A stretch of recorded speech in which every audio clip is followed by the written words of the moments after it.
संवेदना की मौत का मामला है। मृतक छात्रा की मां का गंभीर आरोप सामने आया है और संवेदना की मां का पटना पुलिस पर आरोप है। पुलिस बिक चुकी है। संवेदना की मां ने ये गंभीर आरोप पुलिस पर लगाए। न्याय नहीं मिल रहा, संवेदना की मां का ये आरोप आपको बता रहे हैं। और लगातार देखिए परिजन पुलिस की कार्यशैली पर सवाल उठा रहे हैं और एक बार फिर से मृतका की मां की तरफ से ये गंभीर आरोप लगाए गए कि पुलिस बिक चुकी है। न्याय दिलाने की प्रक्रिया बहुत धीमी है, न्याय नहीं मिल पा रहा है, जिससे कि परिवार का गुस्सा चरम पर है और संवेदना की मां का पुलिस पर एक बार फिर से गंभीर आरोप सामने आ चुका है। एक तरफ इस पूरे मामले में जांच हो रही है, दूसरी तरफ ये गंभीर आरोप।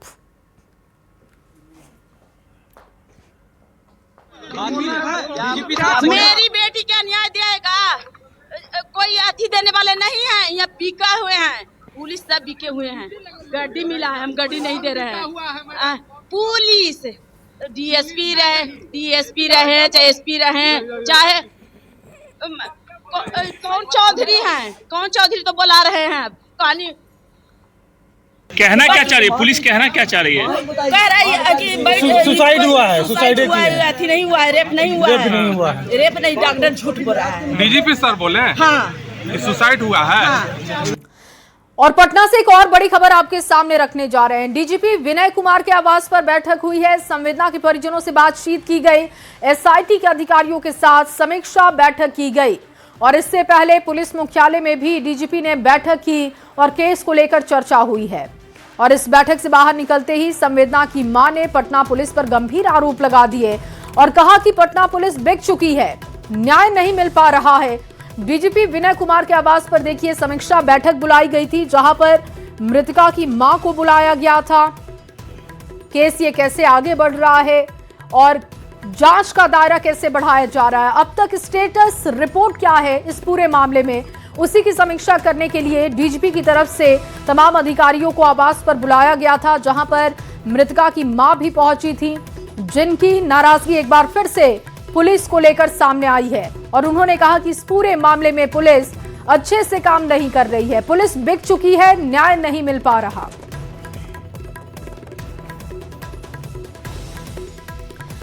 तो नीट छात्रा संवेदना की मौत का यह मामला है। गृह मंत्री सम्राट चौधरी के आवास पर पहुंचे मुख्य सचिव अमृत प्रत्यय और डीजीपी विनय कुमार, पटना आईजी जितेंद्र राणा और इसके साथ देखिए एसएसपी पटना कार्तिकेय के शर्मा के पहुंचने की जानकारी है।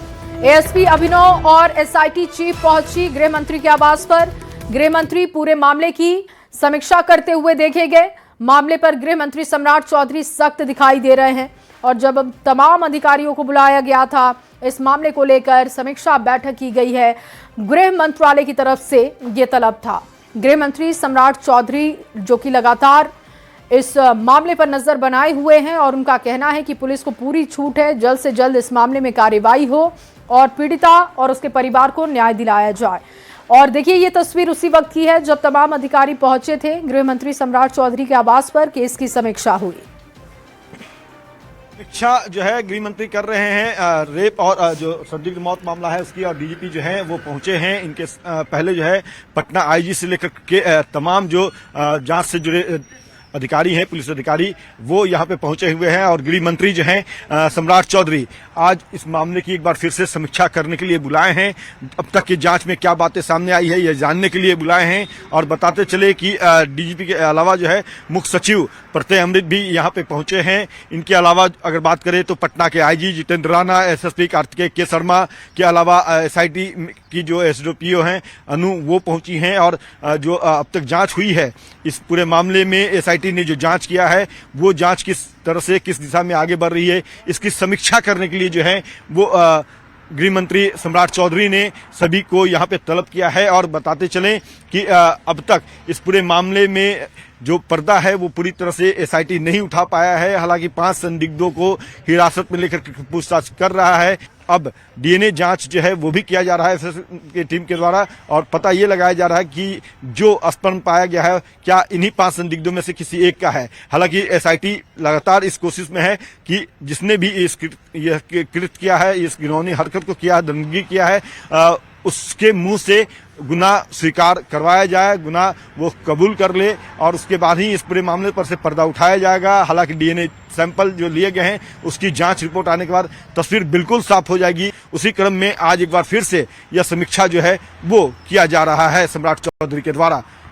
कैमरा पर्सन संत के साथ अमित कुमार, न्यूज 18 पटना। और इस मामले में अब तक का सबसे बड़ा अपडेट भी सामने आ चुका है। नीट छात्रा संवेदना के साथ दरिंदगी और मौत मामले में सीआईडी, एफएसएल और एसआईटी की जांच में बड़ा खुलासा हुआ। जांच अब 4 से 5 संदिग्ध युवकों तक सिमटती हुई दिख रही है, जिसमें हॉस्टल का मकान मालिक मनीष रंजन का बेटा, हॉस्टल संचालिका नीलम अग्रवाल का बेटा, जहानाबाद के 2 युवक शामिल हैं, जिसमें एक छात्रा का करीबी है जबकि दूसरा जहानाबाद का ही छात्रा का रिश्तेदार बताया जा रहा है। दरअसल संवेदना के कपड़ों से स्पर्म के सबूत मिले थे और उसको लेकर एफएसएल का दावा है कि 18 से 21 साल के युवक का ये स्पर्म हो सकता है। अब तक जिन 25 लोगों के डीएनए सैंपल लिए गए उन्हीं में से ये 4 युवक ऐसे हैं जिनकी उम्र सबसे कम है, यानी कि 18 से 21 साल के बीच में है। और ऐसे में पुलिस की जांच सबसे ज्यादा इन्हीं संदिग्ध युवकों पर आकर टिकती हुई दिख रही है। तो सभी की उम्र 18 से 21 साल है। कपड़े पर स्पर्म मिलने के संदेह के बाद से देखिए एफएसएल का दावा है कि ये 18 से 21 यानी कि युवा का स्पर्म है। और ऐसे में ये जो 4 संदिग्धों को पकड़ा गया है, जिसमें शंभू हॉस्टल के मालिक मनीष रंजन का बेटा है, संचालिका नीलम अग्रवाल का बेटा और इसके अलावा जहानाबाद के 2 युवक हैं जिनकी उम्र 18 से 21 साल है। और ऐसे में ये पूरी जांच का जो दायरा है, ये पूरी जांच का जो दायरा और लिमिटेशन दिख रहा है, इन चारों के आसपास टिकती हुई ये पूरी जांच दिखाई दे रही है।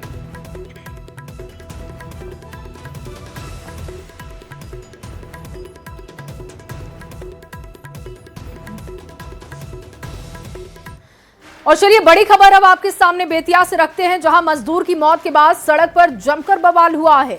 दरअसल यूपी के पीलीभीत में काम करने गए मजदूर रमेश मांझी की संदिग्ध हालत में मौत हो गई। उसका शव जब बेतिया पहुंचा, परिजनों और ग्रामीणों का गुस्सा फूटा। आक्रोशित लोगों ने बेतिया पट जिरवा मुख्य मार्ग को जाम किया। शव को सड़क पर रखकर देखिए प्रदर्शन करते हुए आगजनी की गई, मुआवजे की मांग की गई है और इसके साथ ही आरोपियों की गिरफ्तारी की बात कही जा रही है। परिजनों का आरोप है कि रमेश मांझी के साथ काम करने गए 2 और मजदूरों को बंधक बनाकर रखा गया है। उनका कहना है कि तीनों मजदूरों के साथ अमानवीय व्यवहार हुआ, जिसकी वजह से रमेश मांझी की मौत हो गई। परिजनों ने अब मुआवजे और कार्रवाई की मांग उठाई है। एक रमेश मांझी है, वो नैनीताल में गन्ना छिलाई का काम करने यहाँ से गए थे। मृत्यु वहीं हो गई थी, तो उसका आज डेड बॉडी यहाँ पे आया था। तो उसका परिजनों का कहना था कि जो ठेकेदार वहाँ ले गया है उन्हीं के द्वारा वहाँ पे हत्या कर दी। इसके कारण वो लोग बड़ा देर के लिए सड़क जाम किए थे। समझा बुझा दिया गया है और आवेदन दिया गया है। इस मामले में जांच पड़ताल कर अग्रतर कार्रवाई हम लोग करेंगे। वो लोग को बंधक बनाने का भी अभी बातचीत करने पे पता चला है कि जहाँ ये लोग गन्ना छिलाई का काम नैनीताल में करते हैं, वहाँ पे 2 और लोगों को रखा गया है। तो अभी इस मामले में हम लोग बातचीत करके जांच पड़ताल करेंगे। और जब बॉडी मिला था इसको पैंट वोट सारा यहाँ का फाटा हुआ था। 4-5 आदमी मिलकर इसको मुआया गया है। बॉडी कहाँ मिला है? बॉडी बरैली में मिला हुआ है, रास्ता पर मिला। और अब आपके सामने आरा से बड़ी खबर रखने जा रहे हैं, जहां पर नाबालिग को बंधक बनाकर रेप की घटना को अंजाम दिया गया। बंधक बनाकर 1 हफ्ते तक रेप किया गया। घटना के बाद से आरोपी फरार है और इस पूरे मामले की छानबीन में भोजपुर पुलिस की टीम जुटी हुई है। घटना के बाद से आरोपी फरार है। बताया जा रहा है कि 1 हफ्ते पहले बच्ची को उठाया गया था, बंधक बनाकर उसके साथ रेप की घटना को अंजाम दिया गया। अब पुलिस के पास ये मामला पहुंच चुका है और पुलिस की टीम लगातार दबिश दे रही है आरोपी की गिरफ्तारी के लिए। और युवक ये गांव का बताया जा रहा है। कहा जा रहा है कि 1 हफ्ते पहले बच्ची को उठाया गया और उसके बाद बंधक बनाकर इसके साथ रेप किया जा रहा था।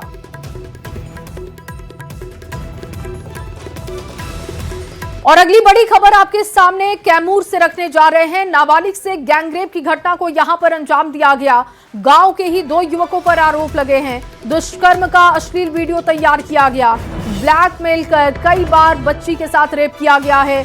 तीसरा युवक भी रेप करने की कोशिश कर रहा था। नाबालिग को लगातार ब्लैकमेल किया जा रहा था। दोषियों के खिलाफ नामजद आवेदन दिया गया है। स्पेशल टीम अब पूरे मामले की कार्रवाई कर रही है और तीनों आरोपियों को गिरफ्तार किया जा चुका है। 3 घंटे के अंदर तीनों की गिरफ्तारी हो चुकी है। पिता उस बच्ची को लेकर के आज ही थाने पे आए थे। कैमूर पुलिस को जैसे ही जानकारी हुई, चैनपुर थाना में इसकी एक टीम SDPO महुआ के नेतृत्व में हम लोगों ने बनाई, जिसमें महिला पुलिस पदाधिकारी वगैरह भी थी, और त्वरित कार्रवाई करते हुए इस घटना में शामिल तीनों अभियुक्तों को गिरफ्तार कर लिया गया है। और अगली खबर मुजफ्फरपुर से आपके सामने रखने जा रहे हैं, जहां देवरिया थाना क्षेत्र के एकमा चौक के पास कैनाल नहर पर बने पुल के पास एक बड़ा हादसा हुआ है, जहां एक कार अनियंत्रित होकर पुल की रेलिंग तोड़ते हुए सीधे नहर में जा गिरी, जिसमें कि कार में सवार 2 लोगों की डूबने से मौके पर जान चली गई। स्थानीय लोगों ने नहर में डूबी कार देखी और इसके बाद पुलिस को जानकारी दी गई। देवरिया थाना पुलिस मौके पर पहुंची। गोताखोरों और क्रेन की मदद से कार को बाहर निकाला गया। शवों की पहचान भी कर ली गई है। मृतकों की पहचान मुजफ्फरपुर के बेला के रहने वाले सनी कुमार, जो कि बिजली विभाग में जूनियर इंजीनियर पद पर कार्यरत थे। दूसरा जो शव है छपरा के मांझी निवासी अफजल उर्फ शाहिल इमाम के रूप में पहचान की गई है, जो कि बिजली विभाग में लाइनमैन के रूप में कार्यरत थे। फिलहाल पुलिस ने शवों को कब्जे में लिया है, पोस्टमार्टम के लिए भेज दिया है।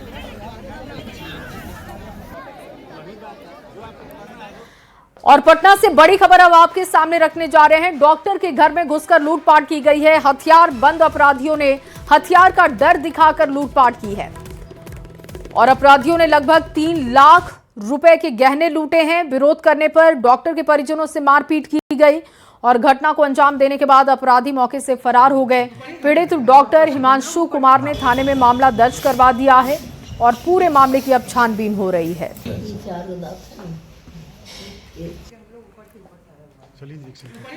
और अगली बड़ी खबर आपके सामने मुजफ्फरपुर से रखेंगे, जहां पर एक थप्पड़बाज ट्रैफिक पुलिस का वीडियो वायरल हो गया। घटना शहर के टावर चौक के पास की बताई जा रही है। गाड़ी की जांच के दौरान ट्रैफिक पुलिस ने एक बाइक सवार को पकड़ लिया। उससे पेपर की मांग की गई। बताया जा रहा है कि सभी जरूरी दस्तावेज होने के बाद भी पुलिस जबरन उसकी गाड़ी को रोके रही और इस दौरान युवक ने जब इस बात का विरोध किया तो ट्रैफिक पुलिसकर्मी ने युवक को थप्पड़ जड़ दिया। मौके पर मौजूद दारोगा भी युवक को खूब खरी खोटी सुनाते हुए देखे गए।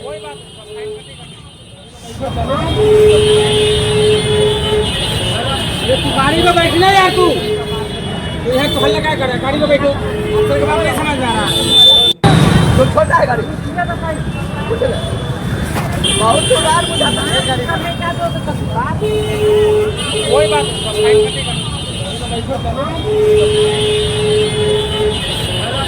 गाड़ी में बैठना यार, तू ये तो हल्ला क्या कर रहा है? गाड़ी में बैठो। और चलिए अगली खबर नवादा से आपको दिखाते हैं, जहां पर 2 परिवार के बीच मारपीट का वीडियो सोशल मीडिया पर तेजी से वायरल हो गया।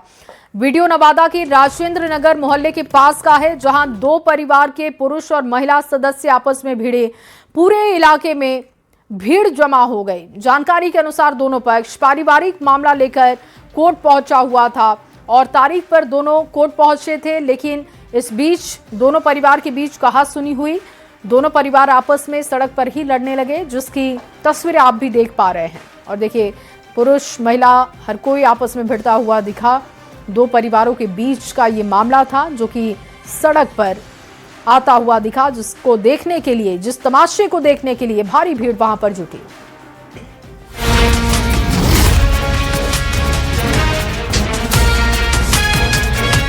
और बिहार की सियासत से जुड़ी एक बड़ी खबर अब आपके सामने रखने जा रहे हैं। देखिए उपेंद्र कुशवाहा की पार्टी में बड़ा बदलाव हुआ है।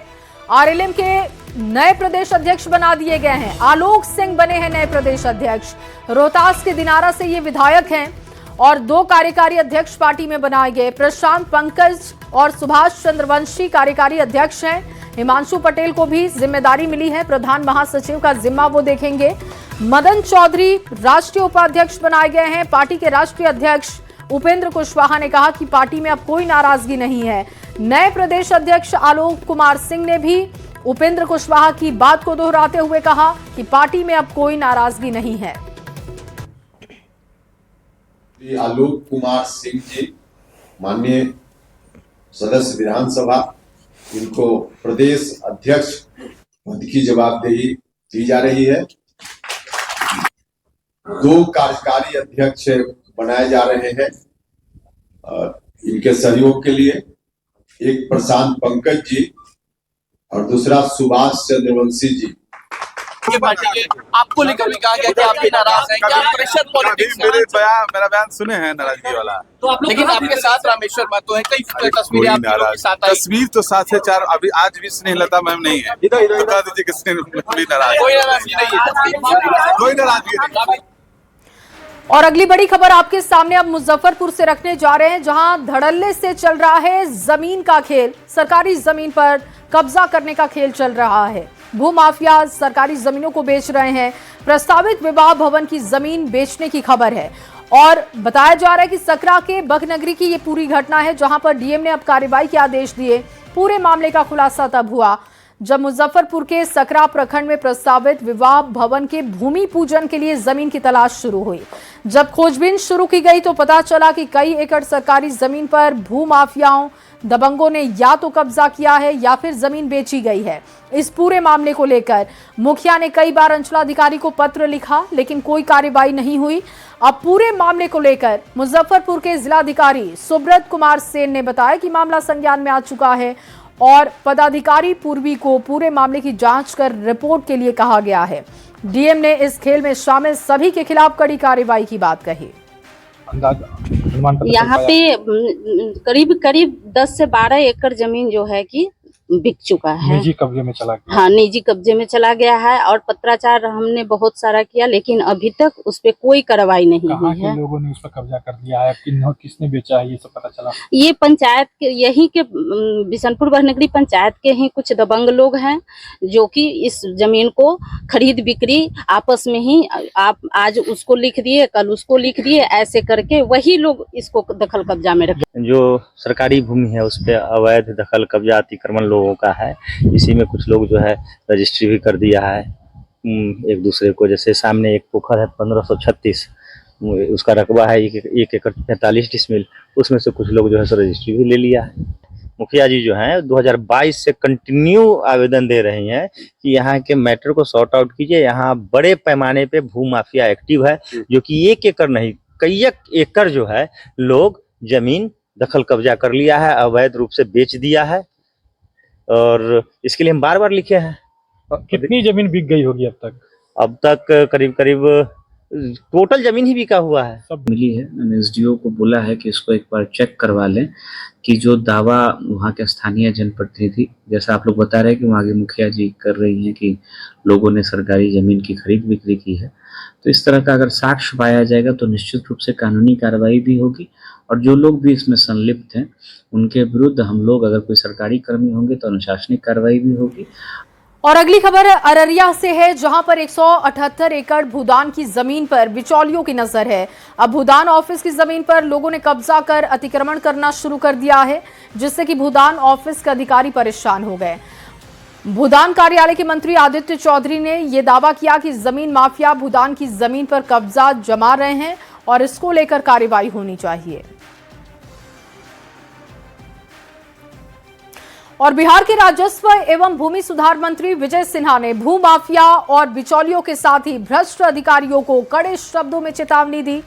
विजय सिन्हा ने कहा कि वो हमेशा सिर पर कफन बांधकर रहते हैं और इसीलिए माफियाओं अपराधियों से वो डरते नहीं, सिर्फ जनता के हित के लिए काम करते हैं। दरअसल जमीन के विवाद को निपटाने के लिए मंत्री विजय सिन्हा ने संवाद की पहल की, जिसका विभाग के अंदर कुछ लोगों ने विरोध किया और इस पर विजय सिन्हा ने कहा कि जो भी गलत करेंगे उन सभी पर कार्रवाई होगी। पूरा बयान आपको सुनवाते हैं। मानकर जो निकल जाता है उसको कोई परास्त नहीं कर सकता, हमेशा कफन बांधकर ही विजय सिन्हा चलता है, इसलिए मुझे कोई चिंता नहीं।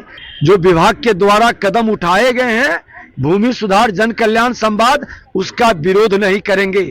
इसका विरोध वही लोग करेंगे जो कहीं न कहीं प्रत्यक्ष अप्रत्यक्ष दलाल बिचौलिए और भूमाफियाओं के साथ सहानुभूति रखते हैं। फिर भी हमने कहा है कि बिना जांचे परखे हम कार्रवाई नहीं करेंगे, पूरी तरह से तहकीकात करेंगे।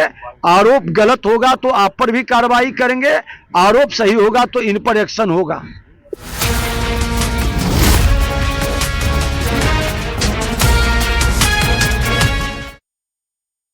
नजर डालते हैं देश दुनिया की खबरों पर। अमेरिका के राष्ट्रपति डोनाल्ड ट्रंप ने एक बार फिर से ईरान को खुली चुनौती दी है। ट्रंप ने कहा कि अपने पहले कार्यकाल में सेना को मजबूत उन्होंने किया और अब ताकतवर अमेरिकी जहाज ईरान की ओर बढ़ रहे हैं।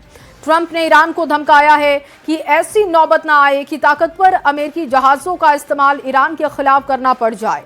ट्रंप ने यह भी कहा कि वो ईरान के खिलाफ सैन्य कार्रवाई से बचना चाहते हैं और परमाणु समझौते को लेकर बातचीत के रास्ते खुले रखना चाहते हैं। और फिलहाल